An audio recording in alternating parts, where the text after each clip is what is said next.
அஸ்ஸலாமு அலைக்கும் வரஹ்மத்துல்லாஹி வபரகாத்துஹு. நம்ம இன்றைக்கி பார்க்க போகிறது சூரத்துல் பக்ராவுடைய 74வது வசனம். அதில்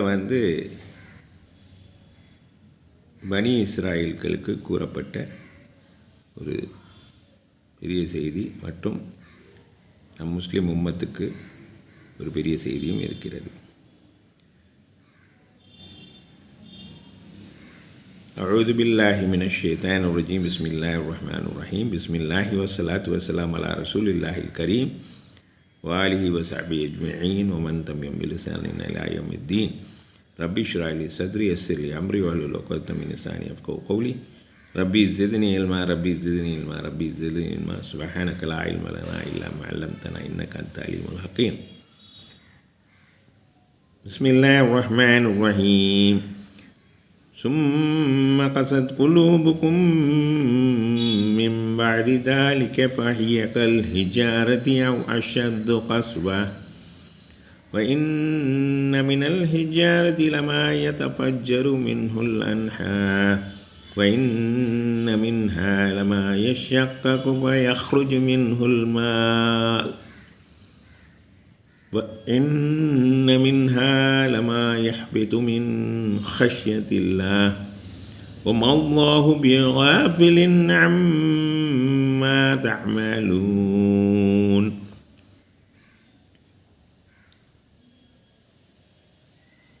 இந்த ஆயத்துக்கு போகிறதுக்கு முன்னால் நம்ம முந்திய வசனங்களில் இருக்கக்கூடிய ஒரு விளக்கத்தை பார்ப்போம். முந்திய வசனங்களில் நல்லா ஒரு சடலத்தை ஒரு பசுமாட்டின் ஒரு துண்டை கொண்டு அடிக்க சொல்கிறோம்.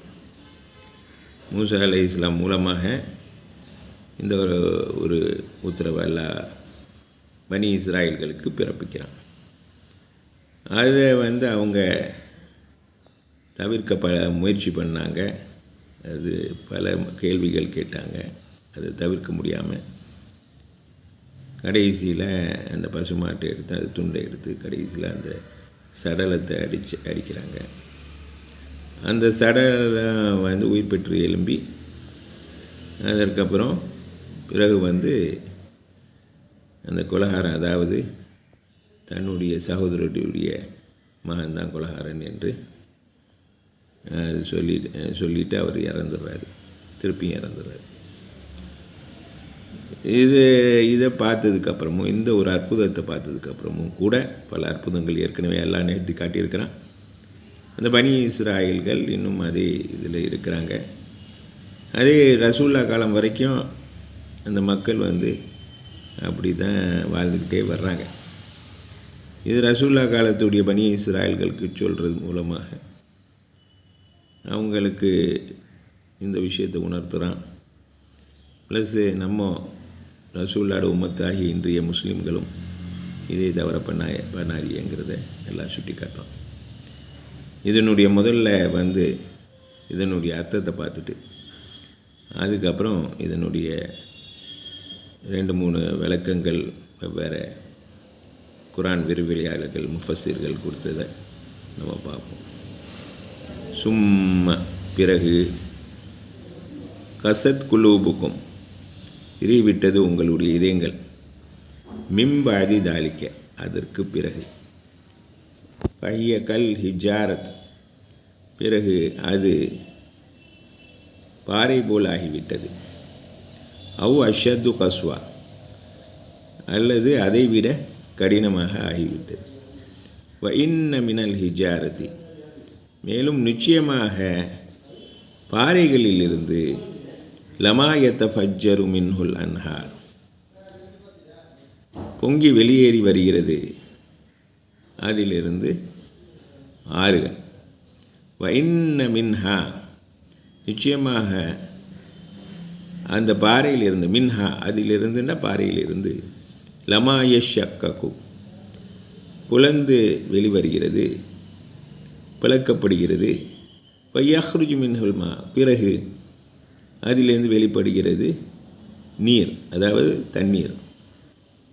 வ இன்ன மின்ஹா நிச்சயமாக அதிலிருந்து அந்த பாறையிலிருந்து லமா யஹ்பித்து சிலது அது விழுகிறது மின் ஹஷ்யத்தில்லா அல்லாஹ்வுடைய பயத்தினால். இந்த இடத்துல மின்ங்கிறது பயத்தினால் அப்படிங்கிறது, மின் ஹஷ்யத்திங்கிறது பயத்தினால் அப்படின்னு குறிக்கப்படுது. ஒமல்லாஹு பிகாஃபிலின் அல்லாஹ் வந்து கவனமற்று இல்லை, கவனமற்றவனாக இல்லை அல்லது பாராமுகமானவனாக இல்லை. அம்மா தஅமலூன் எதனை நீங்கள் செய்து கொண்டிருக்கிறீர்களோ, எதனை செய்து கொண்டிருக்கிறீர்களோன்னு சொல்லி முதாரி ஃபியல் சொல்லப்பட்டிருக்குது. ஏன்டா இப்படியே தான் காலங்காலமாக அன்னைக்கு ரசூல்லா காலம் வரைக்கும் அப்படி தான் செஞ்சுக்கிட்டு இருக்கிறாங்க அப்படிங்கிறதுக்காக அந்த முதாரி ஃபியல் சொல்லப்பட்டிருக்குது. அதாவது கசத் அப்படிங்கிறது ஃபியல் மாதி, குலூபு அப்படிங்கிறது ஃபாயில், கும் வந்து குலூபுங்கிறது முதாஃபாவும் இருக்குது, கும்ங்கிறது முதாஃபிலேஹி, முதாஃபிலேஹி. ஸோ இது ரெண்டுமே சேர்ந்து கசத்துக்கு இஸ்மு ஃபாயிலாக இருக்குது. மிம்பாதி தாலிக்க, மிம்பாதிங்கிறது மின் வந்து ஜர்ரு, பாதி வந்து வர்ஃப், தாலிக்க அதாவது முதாஃபிலேஹி. ஸோ இது வந்துக்கிட்டு இந்த ஃபுல் இஸ்முமே இஸ்மு ஃபியலியாவாக இருக்குது. ஃபைய கல் ஹிஜாரத்து, ஃபாங்கிறது ஃபியல் அத்துஃப், ஹியங்கிறது அது வந்துக்கிட்டு இது வந்து கிராமருடைய ஒரு இது இருந்தாலும் பின்னால் கிராமரை நம்ம விரிவாக பார்ப்போம் இன்ஷா அல்லாஹ். ஸோ இப்போதைக்கு நம்ம இதனுடைய சிறு விளக்கத்தை பார்ப்போம். அதாவது எல்லாம் சொல்கிறான், இங்கே பனி இஸ்ராயலை பார்த்து சொல்கிறான், உங்களுடைய இதயங்கள் இறுகிவிட்டது. இதயங்கள் தான் வந்து ஒரு மனதை ஆட்டி வைக்கக்கூடிய ஒரு பகுதி. எல்லாம் வந்து இதயத்தை தான் சொல்கிறான். இதயம்தான் பல இடங்களில் இதயத்தை பற்றி தான் சொல்கிறான். இதயங்கள் தான் வந்து ஒரு உணர்ச்சியை, ஒரு இந்த உணர்ச்சியையும் உணர்வுபூர்வமாக பண்ணக்கூடிய எல்லா விஷயங்களையுமே இதயங்கள் தான் செய்யுது. ஈமானுமே இதயத்தோடு லிங்க் பண்ண ஒரு விஷயமாக தான் சொல்லப்படுது. ஸோ அதனால வந்து அவன் என்ன சொல்கிறான் இங்கே, இதில் ஒரு விளக்கத்தை முதல்ல பார்ப்போம். இதயங்கள் வந்து இறுகிவிட்டன அப்படின்னு சொல்லி அந்த இறுகின இதயம், கல் மாதிரி இருக்கக்கூடிய இதயம் வந்து அதில் எந்த ஒரு இரக்கமோ எந்த ஒரு பச்சாதாபமோ இல்லைங்கிற விஷயத்த சொல்கிறோம். அது எது போல் எரிய விட்டதுன்னா அதாவது பாறைகள் போல் எரிய விட்டது, அல்லது அஷத்து அதைவிட கடினம். அஷதுங்கிறது ஒரு கம்பேரிட்டிவ் சென்ஸில் வருது, அதை விட, அதாவது ஹிஜாரத்தை விட கடினம். கஸ்வா, அதாவது கஸ்வாங்கிறது கடினம், ரெண்டு அஷதுன்னா அதை விட தீவிரமானது அப்படின்னு அர்த்தம். அதை விட தீவிரமானது கஸ்வா, கடினம். ஸோ வந்து பாறையை விட கடினமாக போயிடுச்சு. இதில் பாறைங்கிற உதாரணத்தை பனி இஸ்ராயல் புரிஞ்சுக்கிடுவாங்க. ஏண்டா அவங்க ஏற்கனவே வந்துக்கிட்டு அவங்களுக்கு பாறையிலேருந்து அவங்களுக்கு ஊற்றுக்கள் தண்ணீர் வந்திருக்குது. ஸோ பாறையிலேருந்து உள்ள தண்ணீரை பற்றி அவங்களுக்கு நல்லாவே புரியும். அதனால் வந்து அவங்களுக்கு அந்த உதாரணம் சொல்லப்படுறதாக சொல்லப்படும் சில முஃபஸிர்கள் சொல்கிறாங்க. இப்போ இன்ன மினல் ஹிஜாரா, இதில் வந்து நம்ம இது வந்து அந்த நீர் எதை பற்றி சொல்லியிருக்குதுன்னா, ஒரு சில விரிவுரையார்கள் இது வந்து அவர் பச்சாதாபம், இரக்கம், கனிவு, உதவி செய்ய தன்மை அப்படிங்கிற விஷயத்தை சொல்கிறாங்க.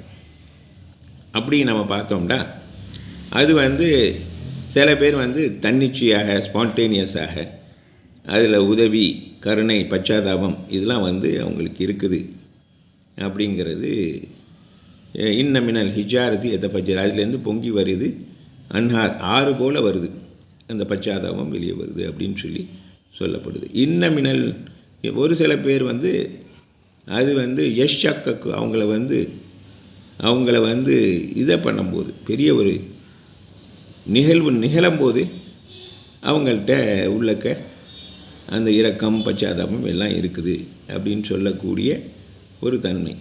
இன்ன மின்ஹா, சிலது வந்து இந்த பச்சாதாபம் எதுவுமே இல்லை, இந்த எந்த விதமான தண்ணீரும் இல்லை, பட் அவங்களுக்கு அல்லாஹ்வுடைய பயம் மட்டும் இருக்குது. இது வந்து ரொம்ப குறைந்த ஒரு ஸ்தானமாக சொல்லப்படுது. ஆனால் அல்லாஹ் வந்து நீங்கள் செய்பவற்றை எப்போவுமே வந்து பாராமுகமாகவோ கவனமற்றோ இருக்க மாட்டான். நீங்கள் செய்யக்கூடிய எல்லா செயலுமே அல்லாஹ்வுக்கு தெரிந்தது தான் அப்படின்னு சொல்லப்படுது. இன்னொரு வகையில் இன்னொரு முஃபஸிருடைய விளக்கங்களில் பார்த்தா இது வந்துக்கிட்டு இதை வந்து ஈமானோட ஒத்து போகுது. ஈமான்கிற விஷயத்தோட லிங்க் பண்ணி சொல்கிறாங்க. அதாவது ஈமான் வந்து தன்னிச்சையாக சில பேருடைய இதுகளில் மைண்டில், அதாவது இதயங்களில் வந்துடுது அப்படின்னு சொல்லி, அதாவது எத்தஃபஜ்ஜரு மின்ஹுல் அன்ஹார், அதாவது எப்படி ஆறு பீறிட்டு வெளியே வருதோ அதுபோல் வந்து அவங்களுக்கும் ஈமான் வந்து தன்னிச்சையாக பொங்கி வெளியே வருது. சில பேருக்கு ஈமான் அது பெரிய உழுக்கு, அவங்க உழுக்கின பிறகு தான், மைண்டு உழுக்கின பிறகு, அதாவது பாறைகள் எப்படி உடஞ்ச பிறகு வெளியே வருதோ, உள்ளக்கு தண்ணீர் இருக்குதோ, அதுபோல் ஈமான் உட்கொண்டு இருக்குது, அது உள்ளக்கு உடச்சி பார்த்தா தான் அது ஈமான் இருக்குது. ஸோ அவங்களுக்கு ஒரு பெரிய ஒரு நிகழ்வு நிகழ்ந்தால் அவங்கள்ட்ட ஈமான் வர்ற மாதிரி. மூணாவது, எந்தவித ஈமானும் இல்லாமல் அல்லாஹ்வுடைய பயம் மட்டும், அச்சம் மட்டும் இருக்குது அப்படிங்கிறது வெறுமன ஒரு பயம் அப்படிங்கிறது. இது முனாஃபிக்க கவசு குறிக்குது இந்த மூணாவது விஷயம் அப்படின்னு சொல்லி சொல்லப்படுது.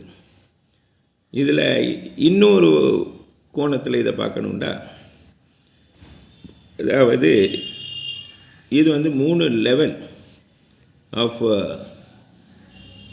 மனிதனுடைய 3 லெவல்களை பற்றி சொல்கிறாங்க அப்படிங்கிற மாதிரி. இஹ்சான், ஈமான், இஸ்லாம். இஹ்சான்கிறது ரொம்ப ஒரு உயர்ந்த லெவல், அழகிய லெவல். ஸோ அப்படிப்பட்ட லெவல் தான் வந்து இந்த முதல் கேட்டகரின்றோம். ரெண்டாவது கேட்டகரி வந்து வெறும் ஈமான், அதாவது ஒரு முஃமின் எப்படி இருப்பாங்கிற அப்படிங்கிற கேட்டகரியும். மூணாவது கேட்டகரி வெறும் இஸ்லாம், ஒரு முஸ்லீமாக இருக்கிறான் ஆனால் எந்தவித ஈமானும் இல்லாத ஒரு முஸ்லீமாக இருக்கிறான் அப்படிங்கிற கேட்டகரியும் சொல்லப்படுது. அல்லாஹ் ஆலம், இது அல்லாவே இதனுடைய அசல் விளக்கங்களை அறிவான். நம்ம முடிஞ்ச அளவுக்கு முயற்சி பண்ணுறோம். அல்ஹம்துலில்லாஹ், சுப்ஹானல்லாஹி வ பிஹம்திஹி, நஷ்ஹது அல்லா இலாஹ இல்லா அன்த வ நஸ்தக்ஃபிருக வ நதூபு இலைக்.